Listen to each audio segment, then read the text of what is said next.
welcome back to my channel, Beautiful Minutia. If you're new here, my name is Tiffany, and today I am doing the quarter year crisis book tag. I like doing these tags every single year that are kind of like quarterly tags that check into not just like what my favorite or least favorite reads of the year have been, but also like checking in on my goals and all of that kind of stuff. However, I forgot that this tag existed, so thank you to Jennifer Brooks for recently doing this tag and reminding me that it existed and that I wanted to do it too. So that way I can just dive in. I will have the original creator of the tag linked below and you can go check them out. So the first question on this tag is, how many books have you read so far this year? And the answer to that is 38, which is a lot. I was really impressed when I saw that because that's higher than my total was last year at this time by about 10. And part of the reason for that is that I just completed middle grade March and I read a lot of middle grade books last month. They're really short and really easy to get through, as well as participating last month in the Let's Get Graphic readathon, which was dedicated to reading graphic novels, manga, etc. And I read 6 books for that. And I've read several other graphic novels or manga this year. So before you get really impressed, keep in mind that a lot of these books were either middle grade, graphic novels, manga, and I also have like a couple shorter novels that were on here as well. So it's not quite as impressive as it sounds. Question number 2 is, have you already found a book that you think might be a 2023 favorite? And if not, what was your favorite book you read that was not quite 5 stars? I've read quite a few 5-star books already this year, which I'm really thankful for. And I've read a whole lot of 3 stars and 4 stars as well. But I do have 2 books that I think actually have the potential to make #1 of the year.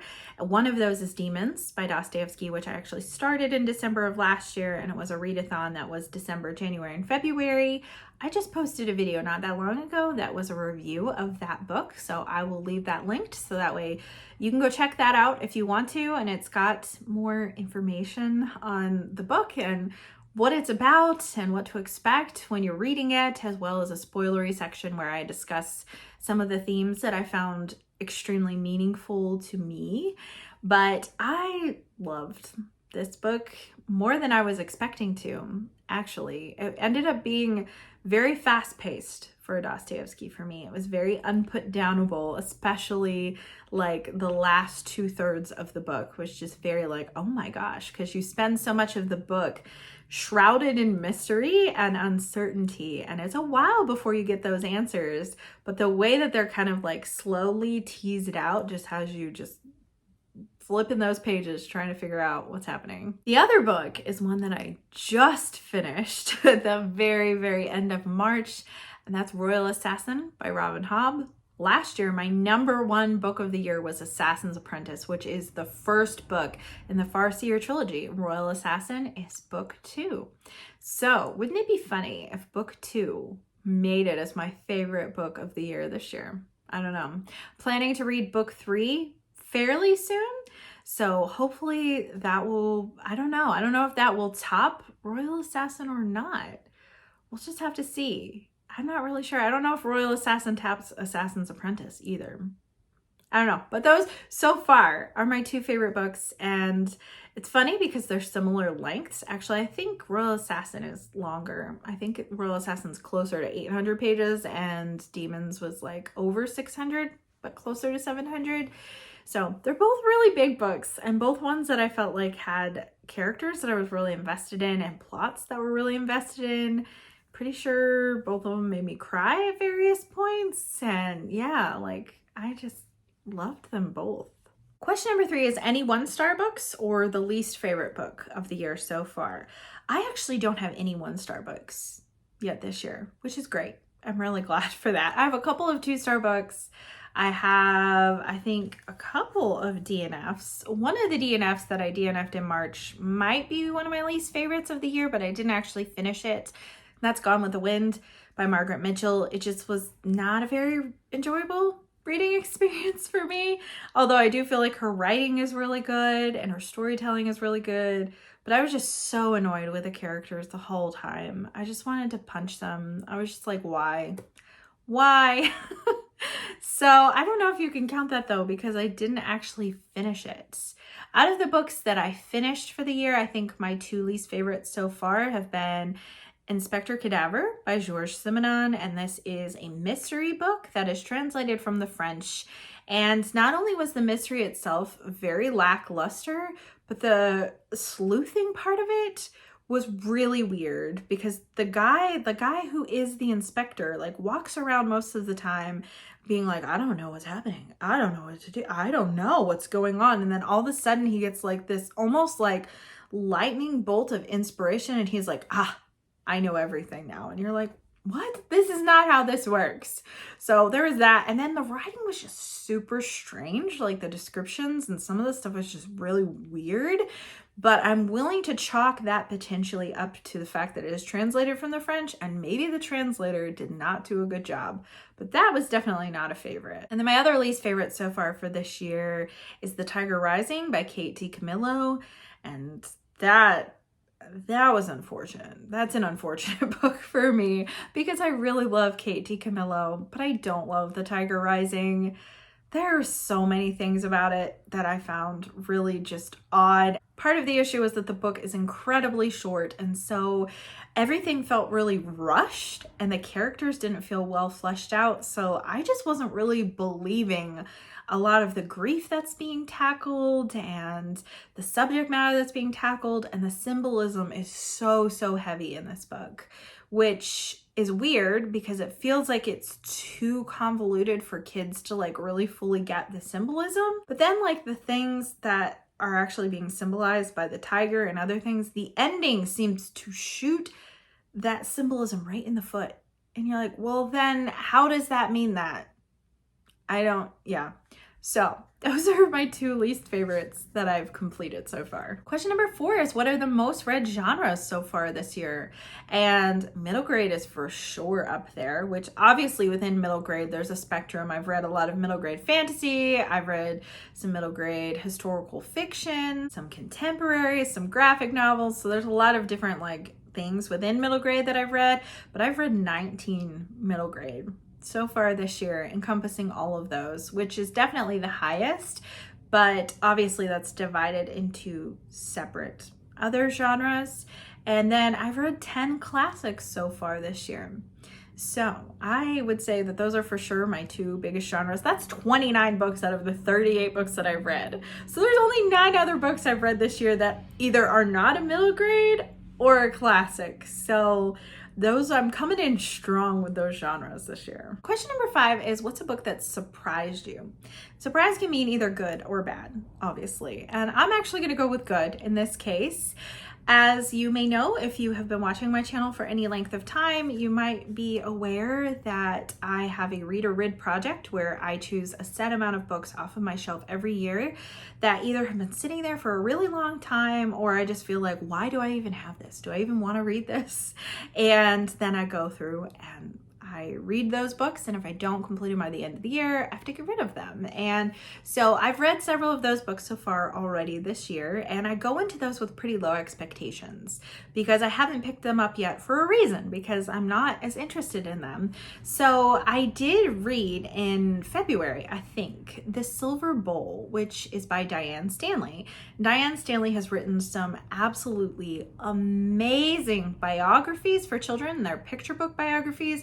There's a lot of text on every page, so they're still kind of lengthy. My daughter and I have enjoyed several of those in school, which is why I picked up this Diane Stanley book. But it's actually a middle grade fantasy, and I thought it was historical fiction. It's not. It's fantasy, but it is set in kind of a medieval setting. And I loved this book. This book is about a young girl who kind of has these like premonitions of the future, and when that happens, it's very like vivid, startling visions of what's going to happen in the future.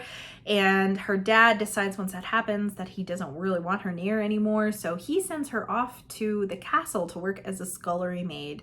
And so we follow her in this book for years and her interaction with people in the castle, and kind of this plot that she has uncovered surrounding the royal family. And it's so good. I loved it. I was so surprised. However, I did find out afterwards that this is the first in a trilogy, and I felt like it ended well enough that there was really no need for it to continue on. So I really doubt that I'm going to read any of the subsequent books in the series, but suffice it to say that this is a book from my Read or Rid project that I'm for sure keeping. I loved it. Question number 6 is a book that's already come out in 2023 that you want to read but haven't yet. I suck at following new releases, to be totally honest. I'm just really not good at that. I read a lot of backlisted books because most of the books that I read that I have on my shelves, they're either classics or they're backlisted books because I buy most of my books thrifted. So you don't find very many new releases on thrift store shelves, although it does happen sometimes. But I can give you one book that I for sure want to read that has already come out this year, and that's Tress of the Emerald Sea by Brandon Sanderson. This is the first of his several like secret projects that are coming out this year, and I did not participate in the Kickstarter fund for the secret projects, so I don't have access to those books. However, I do have a friend in real life who attends our homeschool group, and we have become friends recently over the past couple of months.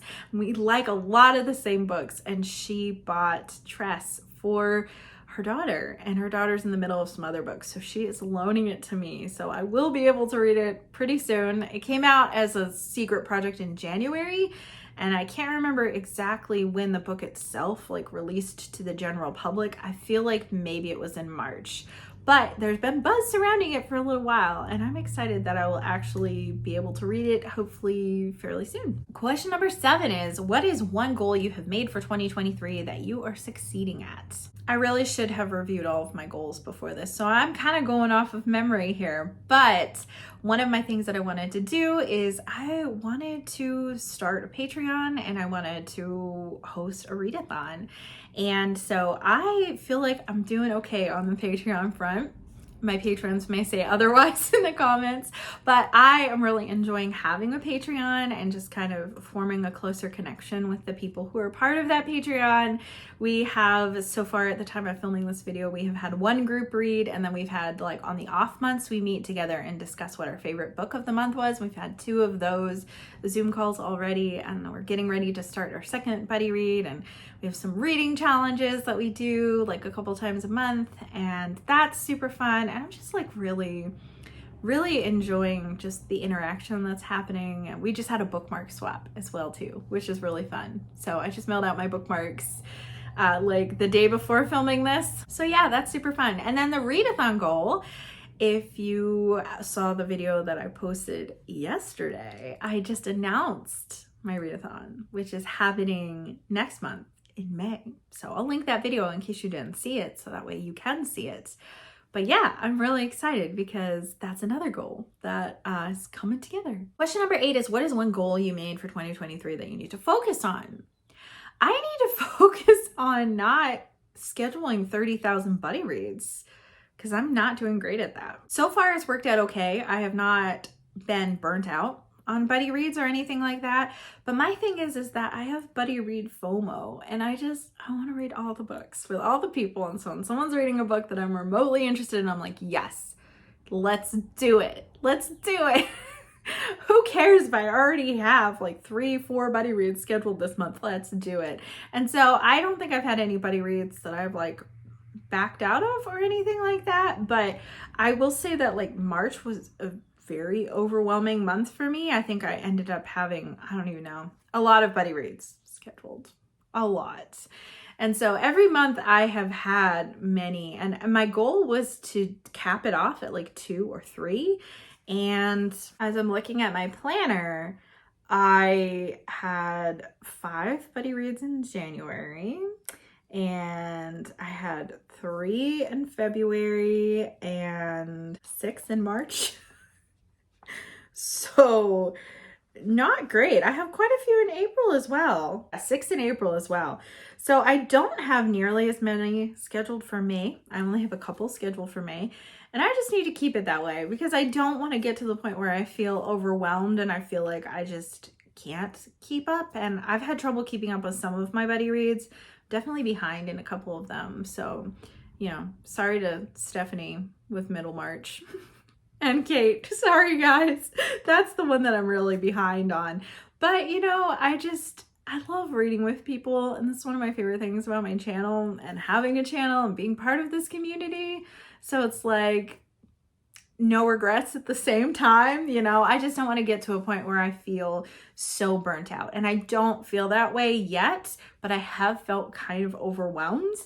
And so I don't want to feel that way. I really don't want to feel that way. I'm not surprised that, and I had so many in March because a bunch of them were middle grade, and those are faster to get through. So I'm not really worried about that, but I really want to be careful that I don't burn myself out and I don't have to just like flake on buddy reads because I've overscheduled myself. So question number 9 is, who is a new to you booktuber for 2023 that you recommend?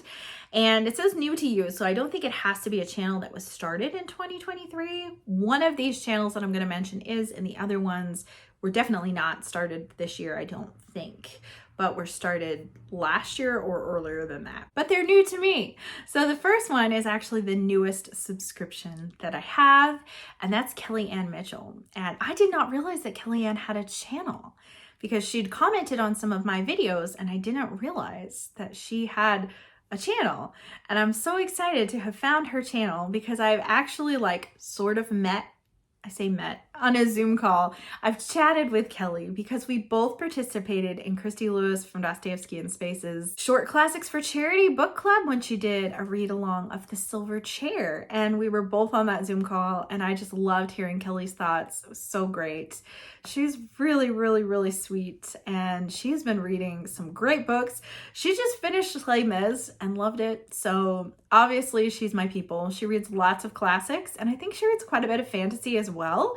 So there's a lot of crossover in books that we enjoy. So I'm super excited to have found Kellyanne's channel. Another Kelly I have recently discovered is Kelly Reads a Lot. And I discovered Kelly thanks to my friend Dia from Novel Idea.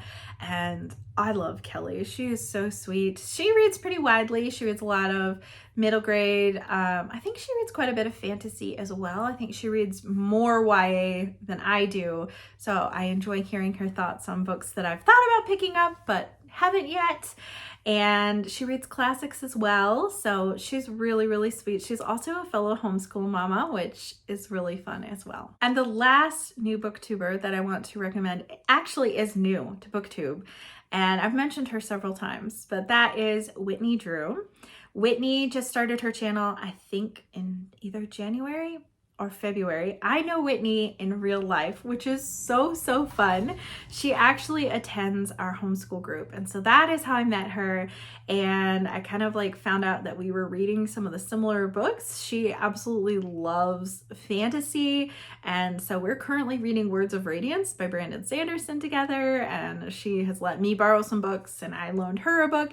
And so that is super fun that we enjoy so many of the same books. And there are books that the library doesn't have, but that we have, so we can share them with each other. And that is just super fun. But Whitney's channel is so much fun. She did the blindfold book challenge with her daughter, Savannah Grace.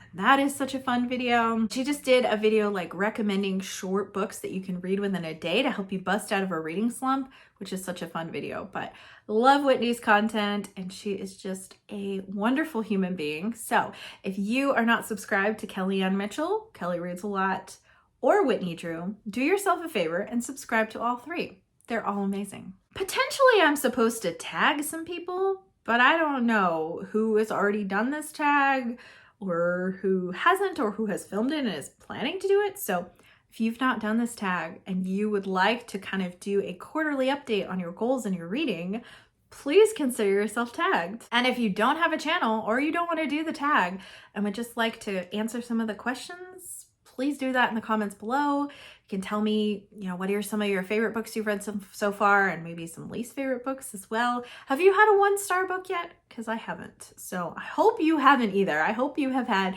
a fabulous reading year so far. Thank you so much for watching. If you like this video, please hit like and also subscribe so you can continue to see more bookish content from me. And I will see you again next time.